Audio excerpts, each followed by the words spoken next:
Desas TV, dunia sementara, akhirat selamanya. Hadirin rahmat Allah Subhanahu wa taala. Bahkan rahmat Allah dikatakan bahwasanya satu ekor semut yang berwarna hitam, dia berjalan di atas batu yang warnanya hitam di dalam goa yang gelap gulita. Pada waktu malam yang gelap gulita pula, Allah Ta'ala mampu mendengar hentakan kaki daripada semut ini. Allah bisa melihat daripada mana ini semut berjalan. Allah mampu melihat ini seekor semut yang berjalan. Allah Ta'ala mampu bahkan mengetahui kemana ini semut dia tuju, kemana tujuan daripada ini semut. Allah tahu. Hadirin mulia, kita melihat kalau mungkin 10 meter, 20 meter mungkin kita mampu. 100 meter sudah mulai agak tidak jelas. 200 meter sudah kayak mulai layang-layang sudah kelihatan. 300 meter sudah tidak kelihatan lagi. 10 meter sudah tidak nampak lagi. Sudah kayak bisa jadi depan. Terbatas kita kelihatan. Jangan sekian di balik tembok sudah tidak mampu lagi kita lihat. Allah Ta'ala berkata sebagai tembok sekalipun dari dunia, Allah Ta'ala mampu melihat. Di mana pun kita berada. Sehingga bila mana perkara ini ada dalam diri kita, Allah alim, Allah maha mendengar, Allah maha mengetahui, Allah maha melihat, maka dalam diri kita ini akan timbul sifat takwa. Wa ala alihi wa ashabihi ajma'in. Allah Ta'ala fi kitabihil aziz. أعوذ بالله من الشيطان الرجيم كيف تكفرون بالله ورسوله أموالكم وأحياءكم ثم يميتكم ثم يحييكم ثم إليه ترجعون وقال رسول الله صلى الله عليه وسلم لو كان الدنيا تعرف عند الله جناح بعوضة ما سقى ذلك منها أشد ثمانية وقال أيضا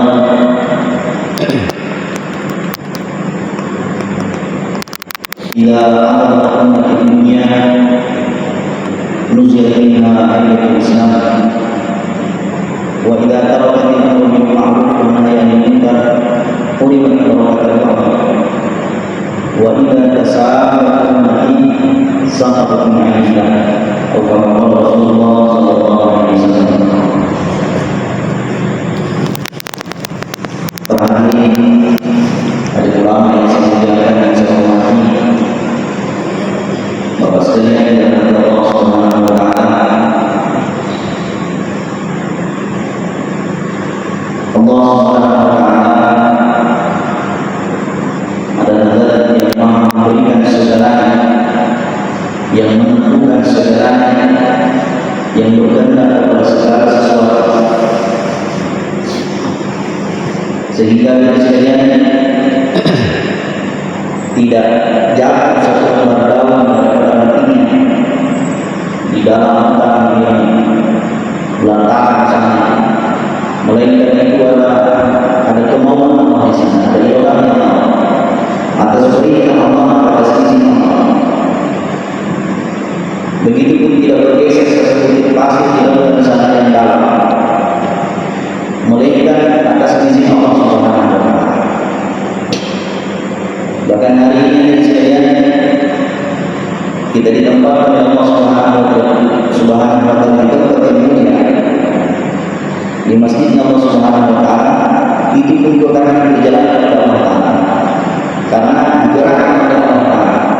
Karena kita masih mampu berjalan, masih mampu mengendarai kendaraan bermotor misalnya, mata masih dapat melihat, telinga masih bisa mendengar, tangan masih bisa menggenggam, kaki masih bisa berjalan. Semua ini atas izin daripada Allah Ta'ala, atas kehendak daripada Allah Ta'ala. Sekian banyak manusia sekalian yang terbaring di rumah sakit sana ataupun di rumahnya, yang kakinya tinggal kaki saja, tapi tidak mampu lagi berjalan. Berapa banyak orang yang punya tangan hari ini, tapi tangannya tinggal tangan saja, tidak mampu lagi menggenggam. Berapa banyak orang yang punya mata, tapi mata tidak mampu lagi telinga tidak bisa lagi mendengar, lisan tanganku lagi berbicara.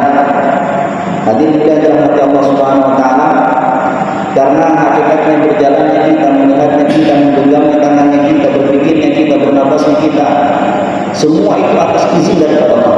La ilaha illallah. Ini maksud daripada kalimat ini sekalian.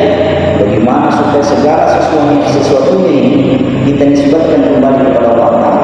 Bahwasanya kita tidak bisa apa-apa, tidak mampu berbuat apa-apa, bahkan kita bukan siapa-siapa, bahkan kita tidak tahu apa-apa. Semuanya Allah Subhanahu wa taala kendalikan kita. Hadirin yang dirahmati Allah Subhanahu wa taala, sehingga kita sekalian dalam perkara ini hendaknya bagaimana kita ulang-ulang tentang kebesaran Allah Subhanahu wa taala atau keagungan Allah Subhanahu wa taala, supaya betul-betul kebesaran Allah taala ini masuk ke dalam hati kita. Allah Al-Khaliq, Allah Zat yang Maha menciptakan tujuh petala langit, tujuh petala bumi, tujuh lapis langit, tujuh lapis bumi, beserta semua alam yang ada di antaranya, yang besar maupun yang kecil, yang kasar maupun yang halus, yang nampak maupun yang tidak nampak, semuanya adalah ciptaan Allah Subhanahu wa taala.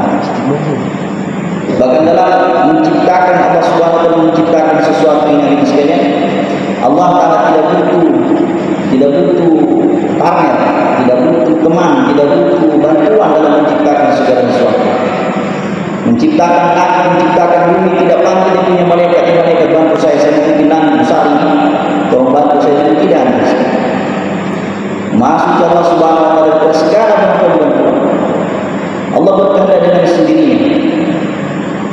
Bahkan cukup bagi Allah taala dengan berfirman kun fayakun ini, maka sesuatu yang diinginkan Allah itu pasti akan terjadi. Bahkan Allah tidak berhajat dengan kalimat ini, sama sekali Allah taala tidak berhajat dengan kalimat ini. Hadirin mulia, bahkan ulama katakan belum lagi selesai Allah taala firmankan kun fayakun ini, yang diinginkan Allah sudah jadi. Dan bagi Allah menciptakan langit yang begitu besar dengan semut yang begitu kecil, bakteri barangkali, itu tidak ada susahnya bagi Allah taala, sama-sama mudah bagi Allah taala. Menciptakan hewan besar, gajah misalnya, jerapah atau apa kayak yang besarnya, dengan semut yang kecil ini, dan bagi Allah taala sama saja mudah, tidak ada susahnya bagi Allah taala. Menciptakan hewan yang berkaki 4 sampai hewan yang berkaki 1000, bagi Allah taala mudah saja, tidak susah bagi Allah taala. Menciptakan gajah yang organ tubuhnya bisa besar-besar semua, dan menciptakan seekor nyamuk yang dengan organ tubuhnya juga kecil-kecil, bagi Allah Subhanahu wa taala tidak mudah, tidak ada susahnya bagi Allah.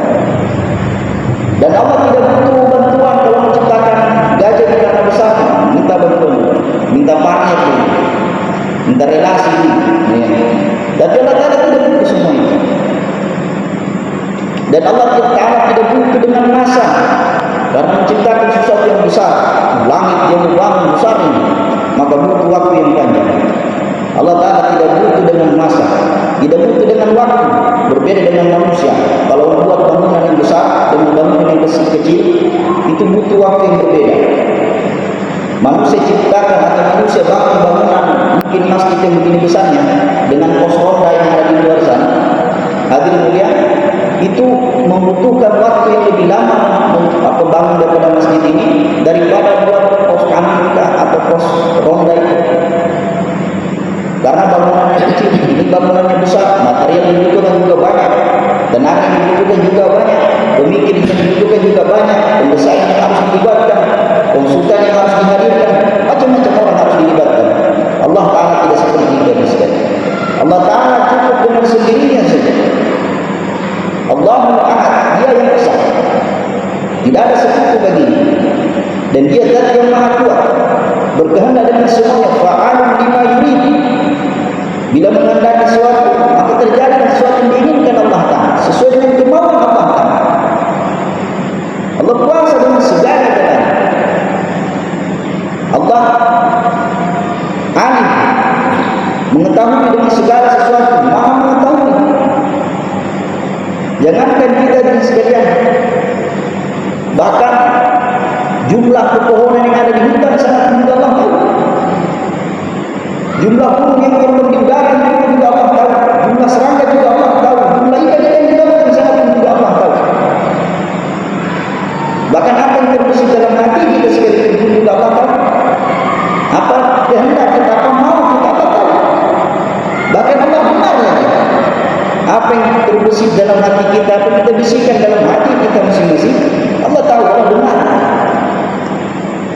Hadirin mulia, manusia ini, kita ini manusia ini Allah Ta'ala ciptakan kita dengan berbagai macam keterbatasan.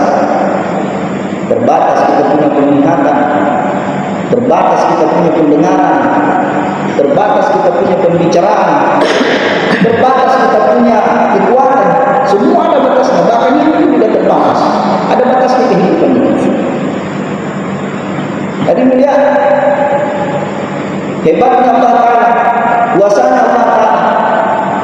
Seluruh manusia yang berdoa kepada Allah Ta'ala, meminta kepada Allah Ta'ala dengan permintaan yang berbeda-beda, dengan bahasa yang berbeda-beda, keinginan yang berbeda-beda, suara yang berbeda-beda, ada yang keras, ada yang nyanyi, suara ada yang pelan, suara waktu yang berbeda-beda. Hadirin mulia, dalam satu waktu sekalipun Allah Ta'ala mampu mendengar semua setiap apa yang dimintai oleh hamba, yang dimintai daripada manusia, yang dikehendaki daripada manusia. Allah mampu mendengar semua. Bahkan Allah tahu permintaan semua, baik yang bersuara pelan maupun yang bersuara keras, baik yang berbahasa Bugis atau berbahasa Buri, dan semua Allah tahu. Allah alim. Hadirin rahmat Allah Subhanahu wa taala.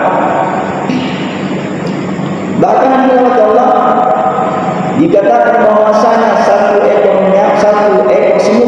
seekor semut yang berwarna hitam, dia berjalan di atas batu yang warnanya hitam, di dalam goa yang gelap gulita, pada waktu malam yang gelap gulita pula. Allah Ta'ala mampu mendengar hentakan kaki daripada semut ini. Allah bisa melihat daripada mana ini semut berjalan. Allah mampu melihat ini seekor semut yang berjalan. Allah Ta'ala mampu bahkan mengetahui kemana ini semut dia tuju, kemana tujuan daripada ini semut. Allah tahu. Hadirin mulia, kita melihat kalau mungkin 10 meter, 20 meter mungkin kita mampu. 100 meter sudah mulai agak tidak jelas. 200 meter sudah mulai bayang-bayang sudah kelihatan. 300 meter sudah tidak kelihatan lagi. 10 meter sudah tidak nampak lagi. Sudah kayak bisa jadi depan. Terbatas kita punya penglihatan. Jangan kasihan di balik tembok sudah tidak mampu lagi kita lihat. Allah Ta'ala berlapis atas tembok sekalipun dari dunia. Allah Ta'ala mampu melihat. Di mana pun kita berada. Sehingga bila mana perkara ini ada dalam diri kita, Allah alim, Allah maha mendengar, Allah maha mengetahui, Allah maha melihat, maka dalam diri kita ini akan timbul sifat takwa. Seorang anak dengan ayahnya di jalan, mereka ini satu komplotan pencuri. Anak-anak itu sekalian pernah mendengarkan kalimat-kalimat ini. Allah Alim, Allah Sami, Allah Basir, Allah Zat Maha Melihat, Allah Zat yang Maha Mendengar, Allah Zat yang Maha Mengetahui. Maka sang ayah tadi dari saya tidak punya anak ini, wahai anak. Nah, ini ada rumah yang kita punya target. Nanti jam 12 malam kita datang ke rumah ini, orang sudah dirusuni. Sehingga cerita jam 12 malam dia keluar, dia pun datang ke rumah itu yang ditargetkan. Pas sampai di sana, maka ayahnya bilang sama ayahnya, oh lihat orang ini, oh lihat baik-baik, kalau ada yang lihat itu kau lihat. Dia bilang, iya bapak. Seketika bapak sudah pagar ini, pas sudah bapak dalam rumah, anak itu, apa ada yang lihat kita, ada yang lihat kita, ada yang tahu kita, cepat. Ini bapak berkumpul, dia keluar kembali ke pagar tadi, bapak mana yang lihat kita, mana. Dia bilang Allah yang lihat kita. Allah Zat yang Maha melihat kita, bapak. Akhirnya tadi si bapak ini tidak jadi mencuci. Dia kembali sadar akan kehebatan Allah, akan kekuasaan Allah, akan kemaha perkasaan Allah. Hadirin mulia, bahkan hidup dan mati kita pun juga ini dikuasai Allah semua. Tidak ada yang mampu menambah umurnya satu orang. Sehebat apapun dia, sekuat apapun dia, tidak mampu dia menambah satu detik lagi saja dia tidak mampu. Kaum Ad itu dikenal dengan tubuh yang kuat. Mereka tingginya itu kurang lebih 30 meter. Dia punya badan besar, kuat lagi, perkasa. Saking hebatnya, saking kuatnya dia itu pohon kelapa kalau bahasa kita sekarang itu bisa dicabut dengan satu tangan saja. Pohon kurma dicabut dengan satu tangan saja. Saking kuatnya dia. Diutus Nabi kepadanya, seorang Nabi. Disuruh beriman pada Allah Ta'ala, tapi dia tidak mau beriman. Apa dia bilang? Man asyadda minna quwwah. Apakah ada lagi orang yang lebih kuat daripada kami? Apakah ada lagi orang yang lebih kuat daripada kami? Ada zat lagi yang lebih kuat daripada kami? Siapa yang lebih kuat daripada kami? Asyadda minna quwwah. Siapa yang lebih kuat daripada kami? Kalau ada kesebutan dengan kami, katanya. Hadirin rahmati Allah Ta'ala, maka Allah Subhanahu Wa Ta'ala ini kirimkan kepada kaum Ad ini untuk menghukum daripada kecongkakannya, kesombongannya. Itu cuma dikirim angin sor-sor saja, angin sepoi-sepoi yang bertiup 7 hari 8 malam, 7 malam 8 hari. Angin sor-sor itu ditiup.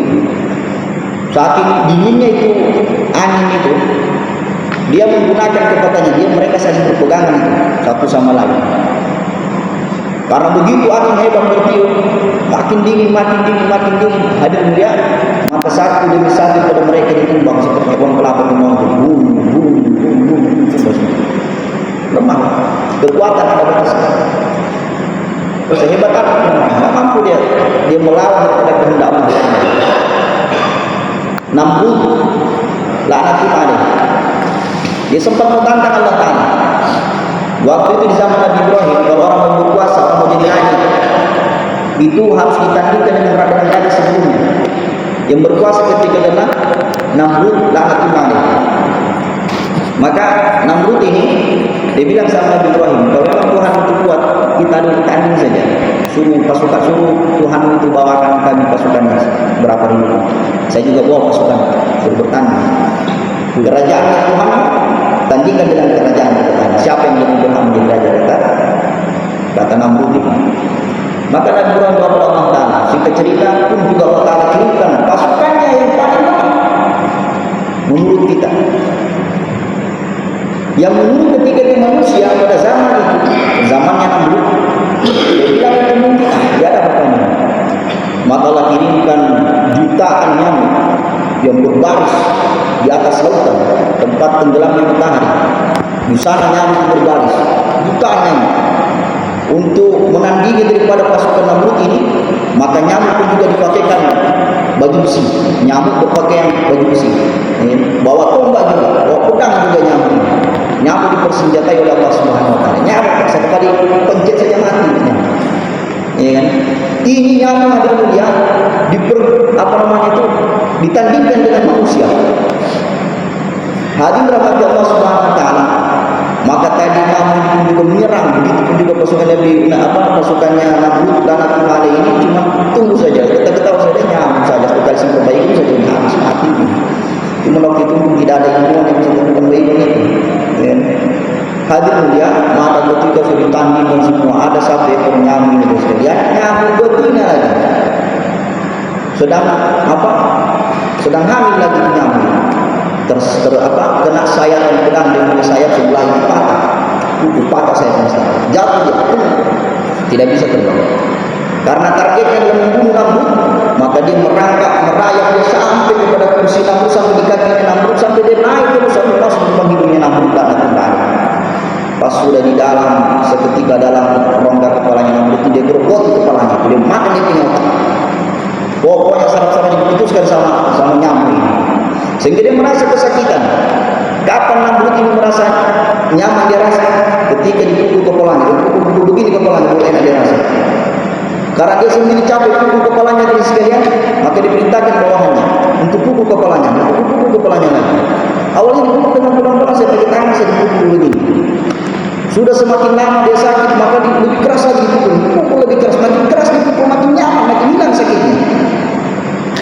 Maka ketika dari sekalian seluruh bawahannya pukul kepalanya, gantian pukul kepalanya itu karena capek orang pukul kepalanya ini. Kapan berhenti dipukul maka sakitnya akan datang. Begitu seterusnya sampai rakyat yang juga itu memukul. Bahkan ketika dibuat sayembara, siapa yang memukul paling betul, paling baik pukulannya, paling keras pukulannya, maka diberikan hadiah. Singkat cerita sekalian, begitu terus dipukul, ada yang pukul pakai sendal kepalanya, ada yang pukul pakai macam-macam. Hadirin dirahmati Allah Subhanahu wa taala, Allah Taala bilang mana tidak menghinakan seseorang ini, Allah Taala tidak butuh Allah Taala itu menurunkan daripada kerajaan. Tidak dihilangkan hartanya, tidak dihilangkan kekuasaannya, tetap berkuasa, tetap menjadi raja, tetapi dihinakan oleh Allah Taala. Setiap orang datang pukul kepalanya, pakai sendal, pukul, pakai besi dia pukul, pakai apa dia pukul, mungkin ada pakai wajan juga, mungkin pukul kepalanya nanti ketika itu. Sampai datang satu manusia, satu rakyat ini, dia pukul kepalanya pakai kali, dipukul kepalanya, pecah kepalanya apa nampak itu. Seketika pecah kepalanya nampak itu, yang tadinya nyamuk sekecil itu saja, keluar sudah seperti burung pematang padi, apa namanya, burung pipit itu. Sudah begitu besarnya dia. Lantas ini nyamuk ini ditawarkan sama Allah Taala, wahai nyamuk, kamu telah bunuh saya punya musuh, maka apa keinginan?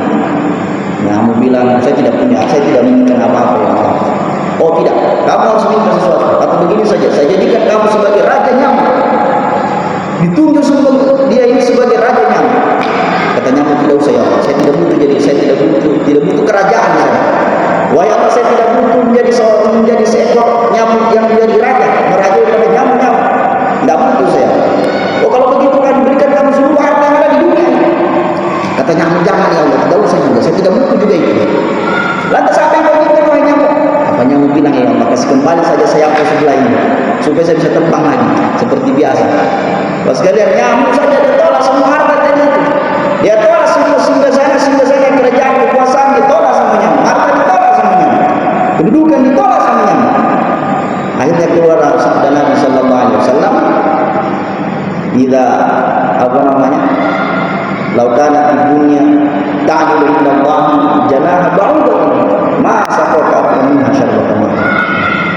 Kalau seandainya dunia ini ada nilainya di sisi Allah Taala, ada nilainya dalam pandangan Allah Taala, walaupun hanya sebelah sayap nyamuk saja, maka orang kafir tidak akan diberikan minum oleh Allah Taala walaupun hanya setetes air, seteguk air.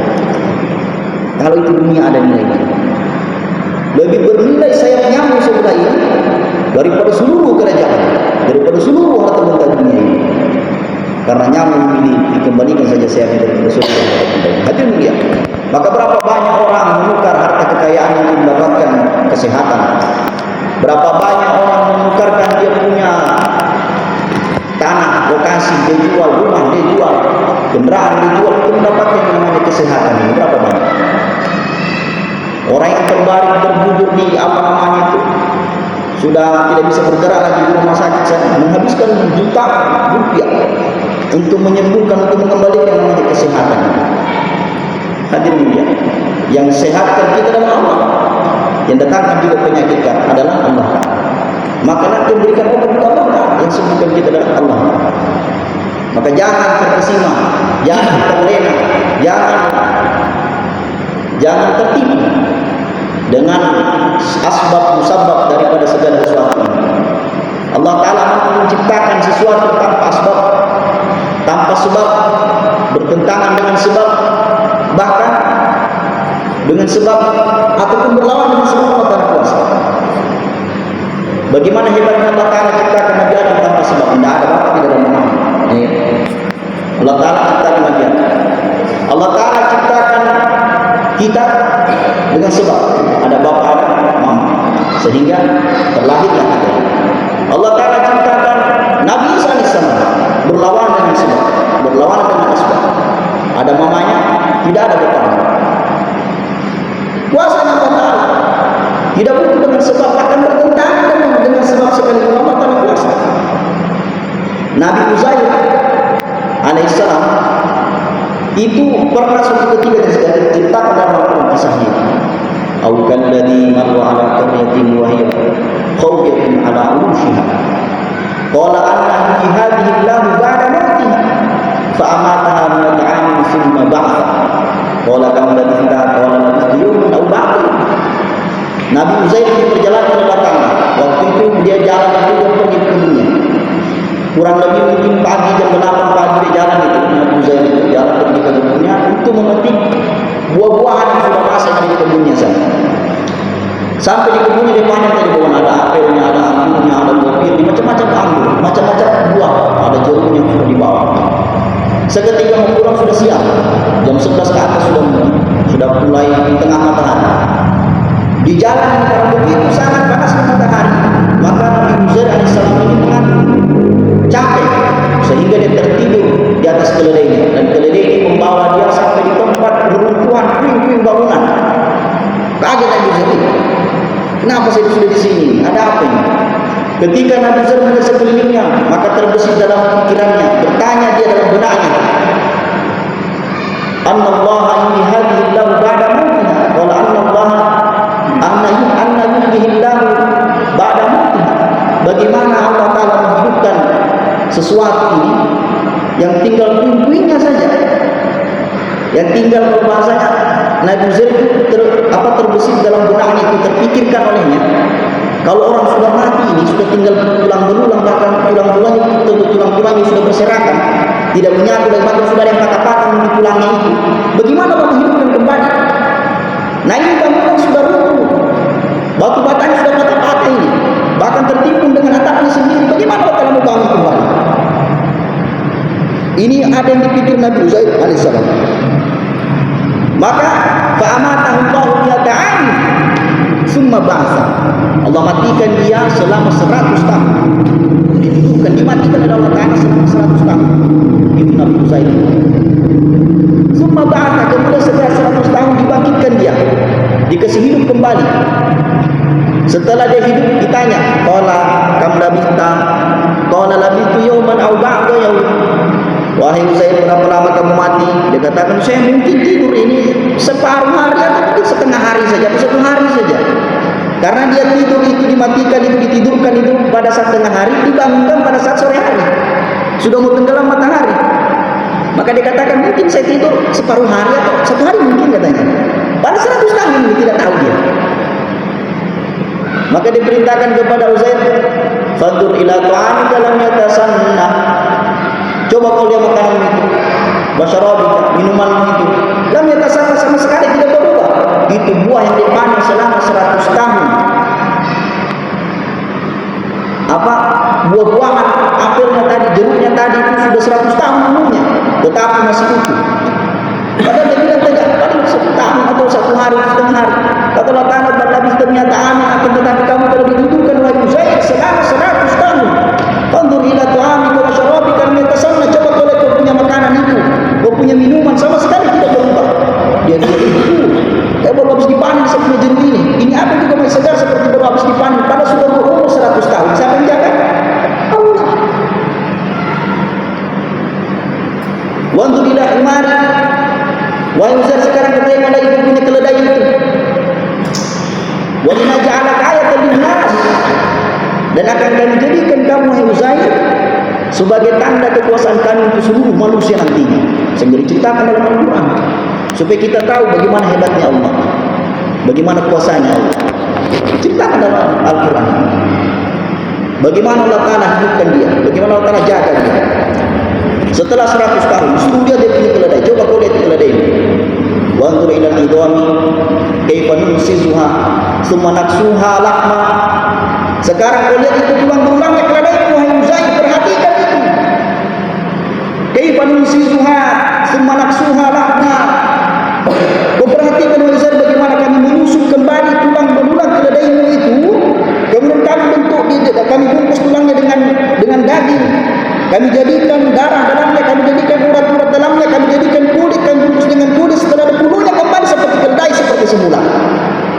Disuruh perhatikan Uzair itu, perhatikan Nabi Uzair itu jalan sendiri, itu berangkat sendiri, terbang sendiri kepada tempatnya semua, menjadi kerangka tengkoraknya keledai, kemudian ada dagingnya dibungkus lagi, kemudian ada darahnya, ada urat-uratnya, ada kulitnya, kemudian ada bulu-bulunya. Begitu disaksikan Uzair, qala a'lamu anna Allah ala kulli syai'in qadir. Falamma tabayyana lahu, ketika telah nampak di hadapannya, telah jelas di hadapannya bagaimana kekuasaan Allah Ta'ala, baru dia bilang, a'lamu anna Allah ala kulli syai'in qadir. Sekarang saya percaya, sekarang saya yakin, sekarang saya sudah mengetahui dan yakin bahwasanya Allah Ta'ala ala kulli syai'in qadir, mampu berbuat segala sesuatu, kuasa berkehendak terhadap segala sesuatu. Baru yakin Nabi Uzair itu. Hadirin mulia, mudah sekali bagi Allah Ta'ala. Mau dimatikan kita 1000 tahun sekalipun, dibangkitkan kembali nanti manusia akan dikumpulkan di mahsyar sana.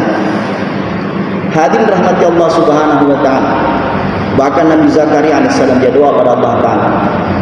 Qala rabbi inni wa hana al-'azmu minni washta'ala ar-ra'su shayban wa lam akun bi du'a'i rabbi shaqiyya. Dia minta sama Allah Ta'ala, dia doa pada Allah Ta'ala, ya Allah, saya ini sudah, tulang-tulangku ini sudah mulai melemah, otot-ototku ini sudah mulai lemah, kekuatanku sudah mulai berkurang, wahana al-'azmu sudah lemah tulangku. Washta'ala ar-ra'su shayban, sekarang ubanku juga sudah mulai bertambah, sudah mulai tumbuh, saya punya uban-uban di kepala ini, sudah mulai putih saya punya kepala ini, ya Allah. Walam akun bidu'ai rabbi syaqiyya, akan tetapi saya tidak pernah berputus asa dengan permohonanku kepadamu.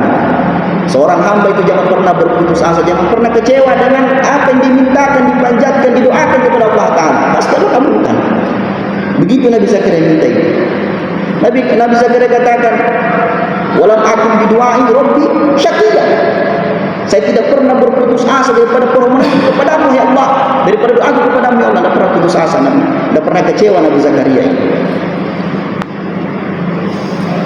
Hadirin rahmati Allah Subhanahu wa Ta'ala.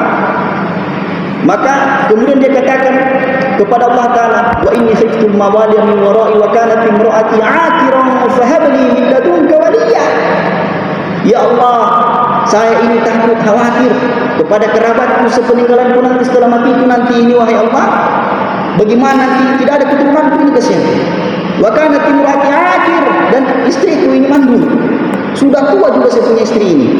Apa istrinya kalau orang sudah tua sekali, umur sudah 70 ke atas tahun, itu tidak mungkin hamil kan?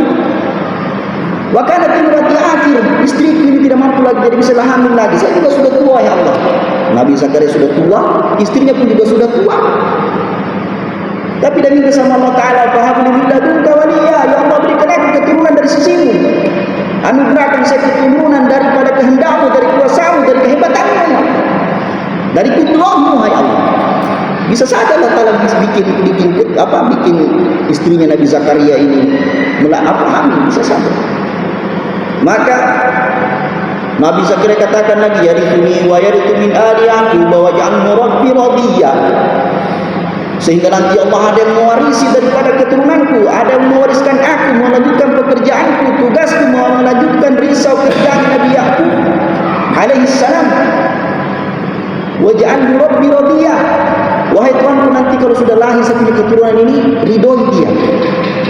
Maka datanglah malaikat Jibril kasih kabar kepada Nabi Zakaria, Zakaria, inna nubashiruka bi gulamin ismuhu Yahya lam naj'al lahu min qablu samiyya. Wahai Zakaria, bergembiralah kamu bahwasanya kamu telah diberikan keturunan oleh Allah Subhanahu wa Ta'ala bernama Yahya. Lam naj'al lahu min qablu samiyya. Yang mana nama Yahya ini belum lagi Allah berikan kepada satu orang pun sebelum kamu. Tidak dikenal itu nama Yahya sebelum Nabi Yahya itu diciptakan, Nabi Yahya itu dilahirkan. Tidak ada orang namanya Yahya. Nanti Nabi Yahya ini lahir, anaknya Nabi Zakaria. Setelah lahir itu baru orang tahu, oh ternyata nama Yahya itu bagus. Kenapa dia nama yang bilang Yahya itu? Orang tidak kenal nama Yahya itu. Lam naj'al lahu min qablu samiyya. Belum ada orang lain berikan nama Yahya itu, wahai Zakaria. Pas dia dengar kabar itu, Nabi Zakaria pun juga mulai bingung. Qala rabbi anna yakunu li ghulamun, bagaimana saya bisa punya anak wahai Allah? Wa kanat imra'ati aqirun wa qad balagtu min al-kibari 'itiyya. Wahai Allah, bagaimana saya bisa punya anak ini? Istriku mandul, saya pun juga sudah tua renta begini. Bagaimana mungkin wahai Allah saya bisa punya anak? Apa kata Allah Subhanahu wa Ta'ala? Jibril sampaikan kepada Nabi Zakaria. Qala kadzalika qala rabbuka huwa 'alayya hayyin. Wa qad khalaqtuka min qabl wa lam taku syai'an. Wahai Zakaria, kenapa kau kaget? Kenapa kau heran? Begitu Allah Subhanahu wa Ta'ala ciptakan kamu. Allah Ta'ala juga sudah ciptakan kamu, wa lam taku, dan sementara kamu itu belum lagi bisa disebut apa-apa. Sebelum kami ciptakan kamu dahulu, sebelum kamu ada ini, sebelum kami lahirkan kamu, sebelum kami jadikan kau seorang manusia, sebelum itu kamu belum bisa jadi apa-apa lah. Belum bisa disebut apa-apa kita ini. Wa qad khalaqtuka min qabl lam taku syai'an, belum jadi apa-apa. Hal ata 'alal insani hinun lam yakun syai'an madhkura. Ada masa di mana manusia ini, satu masa di mana manusia ini dia belum bisa disebut sebagai apa-apa. Lam yakun syai'an madhkura, tidak bisa disebut apakah dia ini. Sebelum mungkin kita jadi apa itu, jadi sperma barangkali, kita tahu kita dibilang apa ini. Kenapa kau mengheran Nabi Zakaria? Kami juga ciptakan kamu. Sama mudahnya Allah ciptakan Nabi Zakaria dan menjadikan Nabi Yahya. Tidak ada susahnya bagi Allah. Mudah bagi Allah. Cuman perkara yang sekalian, kita ceritakan, kita bicarakan supaya menjadi yakin dalam diri kita, supaya menjadi keyakinan yang kokoh dalam diri kita, supaya kita yakin bahwasanya tidak ada yang hebat kecuali Allah Ta'ala, tidak ada yang bisa berbuat sesuatu kecuali Allah Ta'ala. Apabila iman ini tumbuh dalam diri kita sekalian, maka nanti Allah Subhanahu Wa Ta'ala akan hadirkan rasa tentram dalam diri kita. Firman Allah Ta'ala, walladzina amanu walam yalbisu imanahum bidzulmi ulaika humul amnu wa hum muhtadun. Orang yang beriman itu yang mana imannya tidak dicampur adukan dengan kezaliman, tidak ada kezaliman dalam imannya. Ulaika humul amnu wa hum muhtadun. Dia adalah orang yang akan diberikan hidayah Allah Subhanahu Wa Ta'ala dan diberikan rasa tentram, rasa aman dalam kehidupannya. Luqmanul Hakim katakan kepada anaknya, ya bunayya la tusyrik billah inna syirka la dzulmun adzim. Wahai anakku, jangan persekutukan Allah, sesungguhnya menyekutukan Allah itu adalah kezaliman yang besar. Maka dia dikatakan ayat tadi ini, alladzina amanu wa lam yalbisu imanuhum bidzulmin, adzulmu di sini adalah kesyirikan. Jadi keimanan tidak boleh dicampurkan dengan kesyirikan. Ketika sakit kita, yang paling pertama kita ingat siapa? Harus yang paling pertama kita sakit ini, kemana kita punya ingatan, kita kembalikan kita punya ingatan tadi hanya kepada Allah Ta'ala. Oh, saya sakit ini, saya disakitkan Allah Ta'ala karena saya banyak dosa ini, maka tidak ada yang disembuhkan saya kecuali Allah. Ini baru iman yang betul. Kalau kita sakit kepala, ambil dulu obat saya kepala itu, jangan sakit sekali kepala. Nah, ini iman yang rusak ini. Dia yakin dengan obat saya kepala itu sembuhkan dia punya kepala. Ini mana yang rusak sekalian. Pergi ke kebun, dikatakan kenapa pergi ke kebun? Oh, kalau saya tidak pergi di kebun, bagaimana caranya bisa hidup anak istri saya? Bagaimana bisa makan saya punya anak istri? Lantas kemana kita punya keyakinan sekalian Allah yang berikan rezeki, Allah yang hidupkan, Allah yang sehatkan? Mana kita punya keyakinan ini? Tadi kita sudah bilang Allah yang hidupkan, Allah yang sehat, yang berikan rezeki. Sudah kita ceritakan bagaimana hebatnya Allah Ta'ala ciptakan manusia yang belum ada apa-apanya, ciptakan Nabi Yahya walaupun dalam keadaan istrinya mandul Nabi Zakaria ini Allah bisa hamilkan. Lantas ketika kita ditanya kenapa pergi di kebun, kalau tidak pergi di kebun karena bagaimana cara bisa makan anak istriku ini? Hadirin, silakan ke kebun, tidak ada yang larang kita pergi ke kebun. Silakan ke kantor, silakan buka toko, silakan. Tapi jangan yakin sama bahwasanya toko yang hidupkan saya, kebunku yang kasih makan saya punya anak istri. Karena saya pergi ke kantor sehingga saya bisa hidup, tidak boleh kita yakin begitu. Kita yakin Allah yang hidupkan saya punya kebun cuma sebab saja. Ada kebun, tanpa kebun saya masih bisa hidup. Nah, itu orang yang beriman. Ini beriman betul. Kalau imannya begini, maka nanti Allah Subhanahu wa taala firmankan, ulaika humul amn, akan Allah hadirkan ketentraman dalam hidupnya. Mau hujan, mau panas, tentram saja hidupnya. Mau BBM naik, mau turun naik, tidak ada pusingnya dia. Apa yang dijadikan semua ini? Kenapa kita mau pusing? Mau orang demo, ratusan orang di demo, santai saja dia. Kenapa orang beriman tidak pusing dengan segala suatu keadaan? Allah ciptakan semua keadaan ini. Allah yang mau tentramkan, Allah yang mau amankan, Allah yang mau kacaukan, semuanya terserah Allah Ta'ala. Nah, kita ini ciptaannya Allah Ta'ala. Terserah Allah untuk apa kita ini sekali. Maka kita mau ini hati kita ini sekalian, keyakinan kita pada Allah Ta'ala ini kita betulkan tadi. Jangan sampai ada hati ini melenceng, jangan sampai ada hati ini menoleh, condong, berbelok daripada Allah Subhanahu wa taala. Poroskan saja, pusatkan saja Allah Subhanahu wa taala yang kuasa. Tidak ada yang kuasa selain Allah Ta'ala. La ilaha illallah. Abjad itu. Jadi insyaallah. Insyaallah. Sekalian, maka begini kami sekarang belajar untuk yakin. Supaya belajar meninggalkan keluarga, belajar meninggalkan pekerjaan dunia, bisnisnya kami tinggalkan. Di antara kami ini ada orang punya bisnis air minum, ya kan?